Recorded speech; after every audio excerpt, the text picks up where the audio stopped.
Hello guys, welcome to Shweta classes YouTube channel and this is Shweta Tomar. कैसे हैं आप सब लोग? चलिए स्टार्ट करते हैं आज का सेशन। 11 पॉइंट एक्सरसाइज 11.4 11.3 तक कंप्लीट हो गया है। एक बार आप लोग वीडियोस में जाकर देख लेना, प्लेलिस्ट में जाकर आपको पूरी की पूरी videos with each and every question मिल जाएंगी। ठीक है, चलो क्वेश्चन नंबर 1 क्या है। क्वेश्चन नंबर 1 करने से पहले जो हम इस एक्सरसाइज में करने वाले हैं उसके लिए बस एक बार फॉर्मूला पर नजर डाल लेते हैं। देखो, वॉल्यूम ऑफ क्यूबॉइड, क्यूबॉइड का जो वॉल्यूम है क्या? भाई मैंने एक फिगर बनाया, ये मेरा था रेक्टेंगल। अगर मैं रेक्टेंगल के एरिया की बात करूं तो रेक्टेंगल का एरिया क्या होता है? L into b. ठीक है, लेकिन अगर अब मैं इसको सॉलिड बना दूं, इस तरीके से बना दूं, तो ये क्या बन गया? ये मेरा अब क्यूबॉइड बन गया। यानी किससे बना क्यूबॉइड? रेक्टेंगल से बना क्यूबॉइड। ठीक है, इतनी बात समझ में आ गई। जब रेक्टेंगल का एरिया हम निकालते थे तो हम करते थे L into b, length into breadth. लेकिन जब हमने इसको सॉलिड शेप बना दिया तो इसमें हाइट भी तो जुड़ गई, हाइट भी तो जुड़ गई। यानी इसका एरिया निकालने के लिए हम क्या करेंगे? इसमें हाइट का भी मल्टीप्लाई कर देंगे। और ये जो हाइट का मल्टीप्लाई करना है इसमें, ये इसको, इसके एरिया को किसमें चेंज कर देता है? वॉल्यूम में चेंज कर देता है। ठीक है, समझ में आ रहा है? यानी जब भी हम लेंथ और ब्रेथ के साथ हाइट की मल्टीप्लाई करेंगे तो हम उसको एरिया नहीं बोलेंगे, हम उसको वॉल्यूम बोलेंगे। क्यों बोलेंगे वॉल्यूम? जितने भी 2D शेप होती है वहां तो हम निकालते हैं एरिया, और जितनी भी 3D शेप्स होती हैं उनमें हम निकालते हैं वॉल्यूम। क्यों? क्योंकि 2D शेप के केवल ऊपर कोई सामान रखा जा सकता है तो वो कितना एरिया कवर कर रहा है वहां से एरिया निकाल लेते हैं, लेकिन 3D शेप के अंदर हम सामान रख सकते हैं। तो 3D शेप के अंदर कितना सामान रखा हुआ है या 3D शेप के अंदर कितना सामान के लिए स्पेस है, वो हम किससे निकालेंगे? वो हम वॉल्यूम से ही तो निकालेंगे, है ना?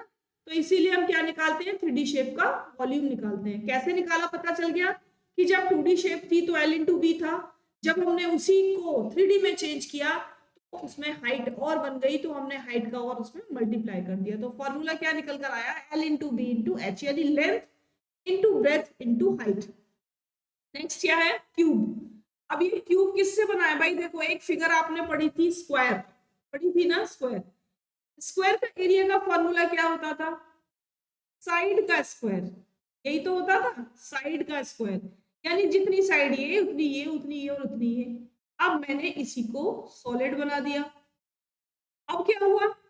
अभी तो केवल वो चार साइड इक्वल थी, लेकिन क्योंकि हमको मालूम है क्यूब की चार साइड इक्वल है, तो क्यूब से बनने वाली जो फिगर है, सॉरी, स्क्वायर की चारों साइड इक्वल है, तो स्क्वायर से बनने वाली जो फिगर है उसकी भी तो सारी साइडें इक्वल होंगी, होंगी या नहीं? बताओ, होंगी ना? और वो शेप क्या बन जाएगी? वो शेप बन जाएगी तब क्यूब। और जब ये क्यूब बन गई, यहाँ हमने क्या किया था? साइड का स्क्वायर। तो एक बार और भी तो साइड हमें लिखना पड़ेगा, यानी हम क्या कह सकते हैं? साइड का क्यूब कह सकते हैं ना। भाई ये लेंथ थी, ये ब्रेथ थी, ठीक है, ये लेंथ थी, ये ब्रेथ थी, और ये क्या बन गई? इसकी अब हाइट बन गई इसकी। ठीक है, तो length into breadth into height तो हमने लिखा था क्यूबॉइड में। क्यों? क्योंकि वहां पर अलग अलग था तीनों, लेकिन क्योंकि यहाँ पर बिल्कुल सेम है तीनों चीजें, तो हम लिख सकते हैं side into side into side, या लिख सकते हैं L into L into L, और शॉर्ट में हम लिखेंगे साइड का क्यूब्ड या एल का क्यूब्ड वॉल्यूम, है ना? समझ में आ गया? तो ये हो गया हमारा क्यूब का वॉल्यूम का फॉर्मूला, एल का क्यूब्ड। अब आता है वॉल्यूम ऑफ सिलेंडर। सिलेंडर अभी हमने पिछली क्लास में किया था, बहुत अच्छे से किया था। क्या क्या निकाला था? टोटल सरफेस एरिया निकाला था और कर्व सरफेस एरिया निकाला था, है ना? मैंने आपको वहीं पर एक बात बताई थी, मैंने कहा था कि जब हमारे पास ये एक सर्कल है और इसका हमें एरिया निकालना है तो हम क्या निकालते हैं? पाई आर स्क्वायर, है ना? यही निकालते हैं ना, पाई आर स्क्वायर। और जब हमको इसमें हाइट भी मिल गई, यानी हाइट भी इसमें जुड़ गई, तब हम क्या निकालेंगे? पाई आर स्क्वायर और एच। ये क्या हो गई? ये एच हो गई। तो जब हमको इसका वॉल्यूम निकालना है तब हम क्या फॉर्मूला लिखेंगे? पाई आर स्क्वायर एच। वॉल्यूम मतलब इसके अंदर कितना सामान भरा जा सकता है, वो किस कौन से फॉर्मूले से निकालेंगे, पाई आर स्क्वायर एच फॉर्मूले से निकालेंगे, है ना। ठीक है, चलो अब आगे चलते हैं क्वेश्चन की तरफ। पहला क्वेश्चन क्या है, गिवन अ सिलेंड्रिकल टैंक, एक सिलेंड्रिकल टैंक दिया हुआ है, in which situation will you find surface area and in which situation volume. आप किस किस सिचुएशन में तो आप सरफेस एरिया निकालेंगे और किस में निकालेंगे आप वॉल्यूम बता दो। To find how much it can hold, कि वो कितना होल्ड कर सकता है, क्या होल्ड कर सकता है, कुछ भी, पानी, दूध, तेल, पेट्रोल, डीजल, कुछ भी होल्ड करने का मतलब उसके अंदर कितना सामान आ सकता है। तो जब ये बात आएगी कि उसके अंदर कितना सामान आ सकता है, तो अभी अभी मैंने आपको बताया क्या निकालेंगे, वॉल्यूम निकालेंगे, है ना। किसी भी 3D शेप के अंदर अगर हम सामान रखने की बात करेंगे तो क्या निकालेंगे, हम वॉल्यूम निकालेंगे। फिर क्या दे रखा है, number of cement bags required to plaster it, भाई इसको हमें प्लास्टर करना है, यानी तो इसकी बार बार बॉडी पर ही तो प्लास्टर करना है, बताओ, बार बार बॉडी पर ही तो प्लास्टर करना है, अंदर थोड़ी प्लास्टर करना है। तो जब प्लास्टर करने की बात आएगी किसी भी शेप की, 3D शेप की, तो आप क्या निकालोगे, तो आप निकालोगे सरफेस एरिया। क्या निकालोगे, सरफेस एरिया, बाहर की वॉल का एरिया, कि कितने पर प्लास्टर करना है, कितने का होगा। थर्ड क्या दिया हुआ है, to find the number of smaller tanks that can be filled water from it. ये बड़ा टैंक है, ये तो बड़ा टैंक है, इसके अंदर कितने छोटे छोटे टैंक डाले जाएं पानी के भर के कि ये पूरा यहाँ तक भर जाए। अब भर जाए की बात आ रही है तो क्या निकालना है हमको, फिर से वॉल्यूम निकालना है।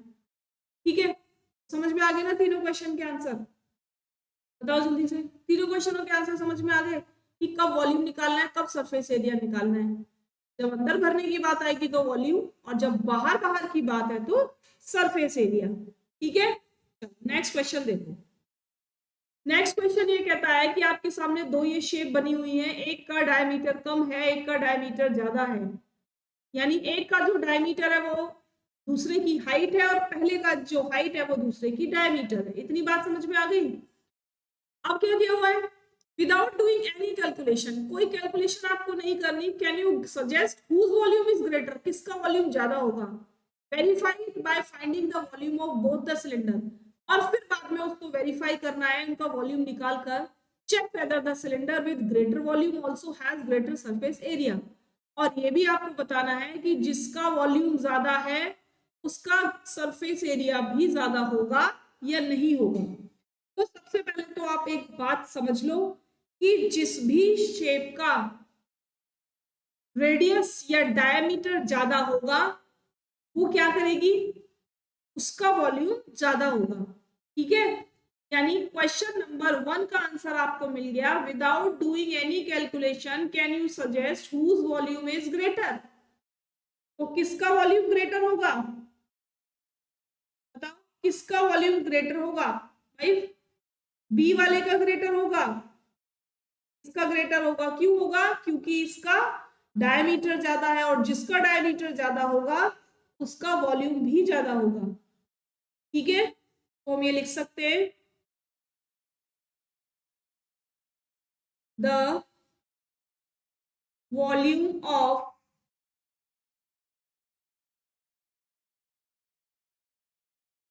cylinder B is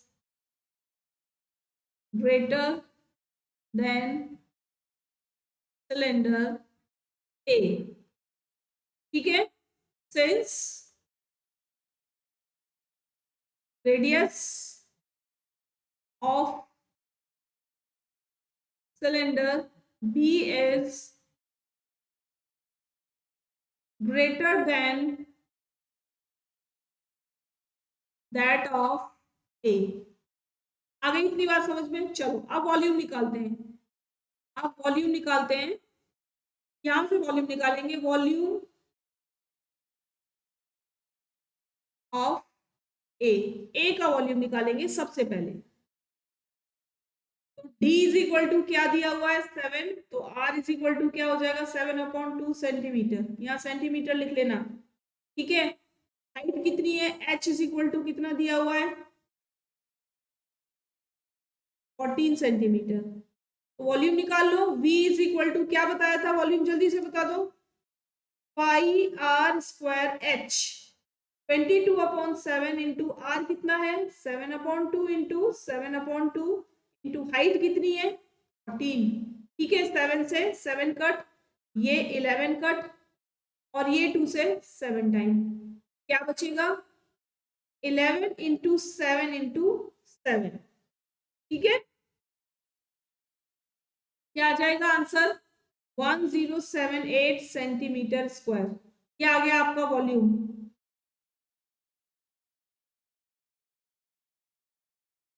सॉरी,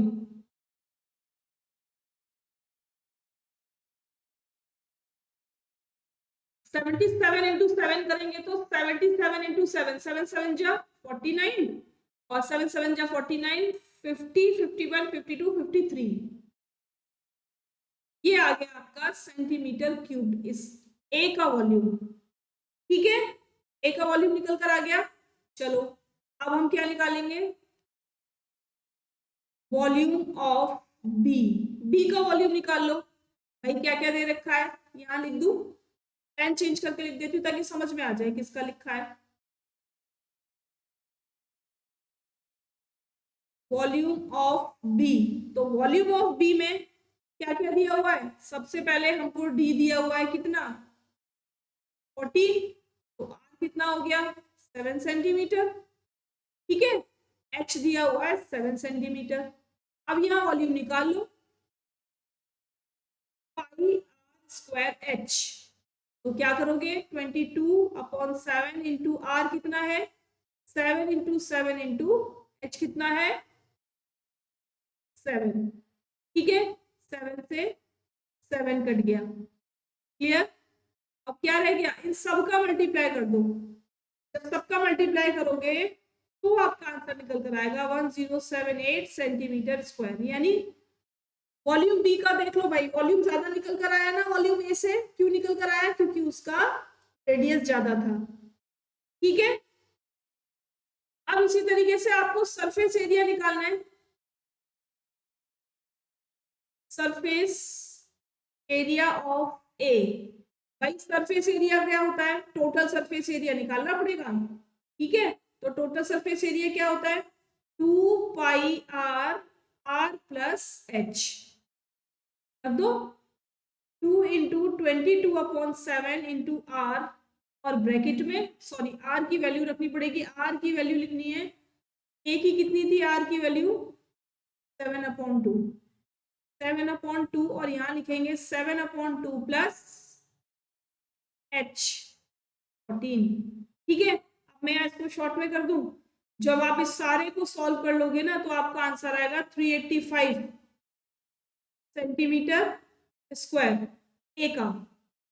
ठीक है, अब सरफेस एरिया ऑफ बी निकाल लो, 2 पाई आर प्लस एच, तो 2 इंटू 22 इंटू आर कितना है बी का 7, और यहाँ पर 7 प्लस एच कितना है 7, 22/7, ये कट हो जाएगा, तो 44 इंटू 14, आंसर कितना आएगा बताओ जल्दी से,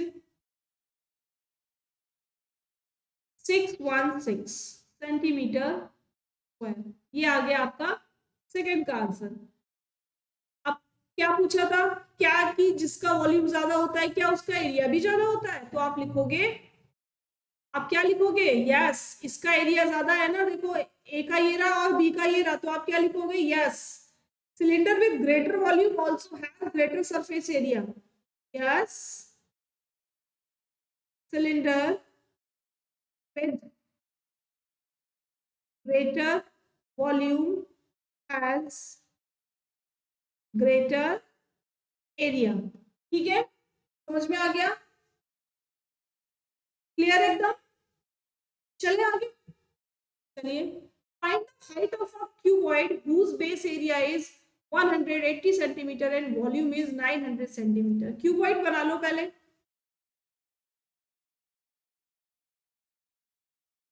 ये आपका क्यूबॉइड बन गया। Height of a cuboid whose base area, यानी इसका एरिया, इसका नीचे वाले का एरिया कितना है 180 सेंटीमीटर है, एंड वॉल्यूम कितना दे रखा है 900 सेंटीमीटर क्यूब। अब देखो वॉल्यूम का फॉर्मूला क्या होता है, V इज इक्वल टू होता है L into B into h, और आपको दिया क्या है 180 है। आपको दिया क्या है, आपको ये दिया हुआ है L इंटू बी दिया हुआ है 180 सेंटीमीटर। बेस एरिया क्या रहा है ना, यानी नीचे का एक दीवार का खाली एरिया दे रखा है, और हम क्या करते थे एक साइड के एरिया के साथ हाइट को मल्टीप्लाई कर देते थे, तो वो पूरे के पूरे क्यूबॉइड का एरिया निकल कर आ जाता है, यानी वॉल्यूम निकल कर आ जाता है। ठीक है, तो वॉल्यूम हमें दिया हुआ है 900, और क्या करेंगे 180 इंटू एच, तो h is equal to 900 divided by 80, 180। ठीक है, एक काटो इसको, किससे कटेगा जल्दी से बताओ, 9 से काटो, 9 10 जा 90 और 9 2 जा, और ये 2 5 जा, क्या निकल कर आ गई हाइट 5 सेंटीमीटर। मिल गई हाइट, बोलो जल्दी से, मिल गई हाइट, लिख देंगे बस। Hence the height of cuboid is 5 centimetre. ठीक है ना, समझ में आ गया एकदम। चलो नेक्स्ट देखो, a cuboid is of dimension 60 centimetre, 54 centimetre and 30 centimetre, यानी फिर से एक क्यूबॉइड है, उसकी डायमेंशंस दी हुई है, क्या क्या दी हुई है, लेंथ ब्रेथ और हाइट दी हुई है ना, लेंथ ब्रेथ और हाइट। ठीक है, क्या क्या है, L is equal to 60 centimeter, B is equal to 54 centimeter, and H is equal to 30 centimeter. How many small cubes with side 6 centimeter can be placed in the given cuboid? इसके अंदर छोटे छोटे cuboid जिनकी side दी हुई है आपको, इस तरीके के क्यूबॉइड जिनकी साइड आपको 6 सेंटीमीटर दी, यानी एक साइड अगर 6 सेंटीमीटर है तो सारी साइड 6 सेंटीमीटर है, क्या करोगे आप, कितने रखे जाएंगे ये पूछा है आपसे। ठीक है, क्या पूछा है, कितने रखे जाएंगे ये पूछा है आपसे। चलो सबसे पहले तो क्या निकालो, वॉल्यूम निकालो क्यूबॉइड का, क्यों, क्योंकि इसके अंदर रखा जाना है, तो लिखेंगे volume of cuboid is equal to 60 into 54 into 30। ठीक है, मल्टीप्लाई करो फटाफट इसको, आंसर आ जाएगा 97200 सेंटीमीटर क्यूब। अब वॉल्यूम निकालो क्यूब का,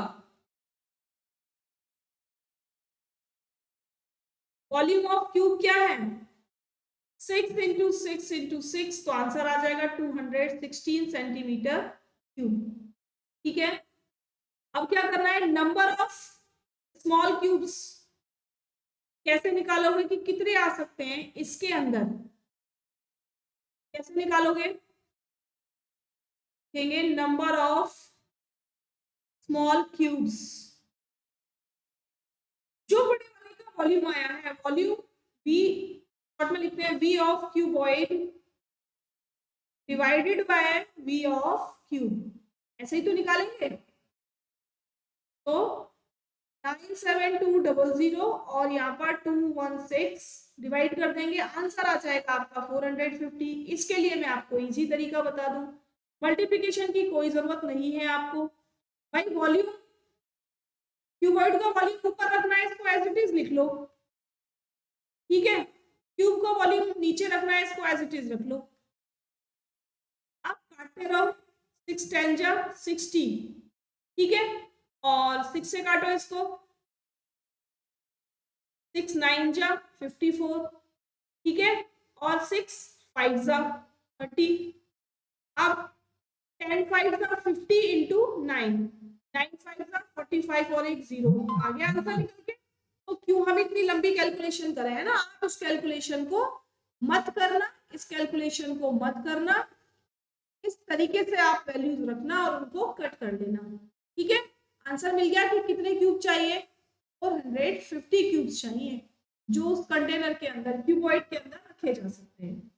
चलिए नेक्स्ट क्वेश्चन, आज के लिए केवल इतना ही रखते हैं, 4 क्वेश्चन तक। तो इतने क्वेश्चन आपको कैसे लगे, आप लोग सभी मुझे कमेंट करके एक बार बताएंगे कि सेशन कैसा लगा। सभी लोग लाइक करेंगे, शेयर करेंगे, और जो आज फर्स्ट टाइम देख रहे हैं या फिर देखते रोज हैं लेकिन सब्सक्राइब अभी तक नहीं किया, तो वो लोग सब्सक्राइब भी कर लेंगे। क्लास की टाइमिंग सभी को पता है, जो मैं क्लास अपलोड आप लोगों के लिए करती हूँ रिकॉर्डेड क्लास, अभी रिकॉर्डेड क्लास है, लेकिन अगर आप लोग चाहेंगे तो ये लाइव में भी चेंज हो जाएगी, है ना। तो क्या टाइमिंग है उसकी, 1:30 PM। और आपकी अगर कोई क्वेरी है तो मैंने डिस्क्रिप्शन बॉक्स में अपने टेलीग्राम चैनल का लिंक दिया हुआ है, वहां से आप अपनी क्वेरीज मुझसे पूछ सकते हैं। किसी भी बुक से हो सकती है वो क्वेरी, ऐसा नहीं है कि केवल एनसीईआरटी बुक से ही होंगी, आप अपनी क्वेरीज को क्लियर कर सकते हैं। इससे पहले मैंने क्लास 5, 6 और 7 कंप्लीट करा दी है। क्लास 5 पूरी की पूरी कंसेप्ट बेस्ड है, ठीक है। यानी अगर आप लोगों के किसी भी टॉपिक में कोई सा क्लियर नहीं है, कोई टॉपिक अगर आपको डाउटफुल है, तो आप प्लेलिस्ट में जाओ, क्लास 5 की वीडियोस को देखो और अपने कंसेप्ट्स को वहां से क्लियर कर सकते हो। और उसके बाद मैथ्स आपको, मैं समझती हूँ 90% ईजी लगने लगेगी, ठीक है। चलो आज के लिए केवल इतना ही रखते हैं। आज तक बने रहने के लिए आप लोगों का बहुत बहुत धन्यवाद। कल फिर मिलेंगे। Bye bye.